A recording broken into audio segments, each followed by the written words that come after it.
Hi అందరికీ.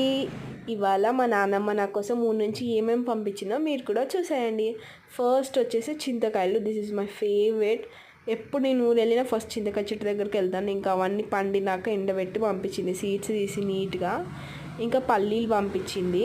ఇవి కూడా చుట్టుపక్కల బాబాయ్ వాళ్ళు అందరు వేస్తారు. అవన్నీ తీసి ఎండబెట్టి నీట్గా ఒలిచి పంపించింది, మళ్ళీ మాకు ఇబ్బంది లేకుండా. అండ్ తర్వాత కాజూస్, పచ్చి కాజూస్ పంపించింది.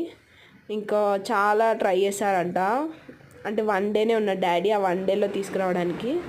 ఇంకా ఈ కొన్ని కాజూస్ దొరికాయి. ఇవన్నీ కట్ చేస్తే ఈ కాజు వస్తుంది, మంచిగా కర్రీస్లో వేసుకోవచ్చు.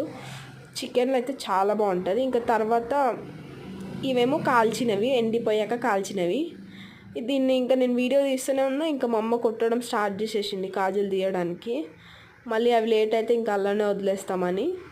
అండ్ ఎలా వస్తాయంటే నార్మల్గానే, కానీ కొంచెం ఇవైతే ఆయిల్లో ఫ్రై చేయకుండా తినేయచ్చు.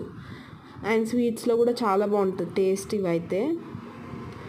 ఇంకా మమ్మీ అన్నీ వలిచి ఒక పక్కకు పెడుతుంది ఇంకా మమ్మీ తినడానికి.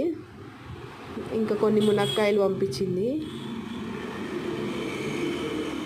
అండ్ నేను ఇంకా పచ్చి కాజూస్ ఇంకా డాడీతో తెప్పించాను. మనం తీస్తే మన స్కిన్లు ఊడిపోతాయి. ఇంకా డాడీ ఆయిల్ రాసుకొని నీట్గా కొన్ని తీసాడు. ఇంకా దాని చికెన్లో వేసి వండుతున్న బ్యాడ్లకి ఏంటంటే గ్యాస్ అయిపోయింది సగం ఉడికినాక. ఇంకా మా హస్బెండ్ బ్యాచిలర్గా ఉన్నప్పుడు తీసుకున్న సిలిండర్ పెట్టి ఎట్లకట్లా స్టైట్ చేసిన. అండ్ ఇది ఉడికిందో లేదో కానీ అయిపోయింది.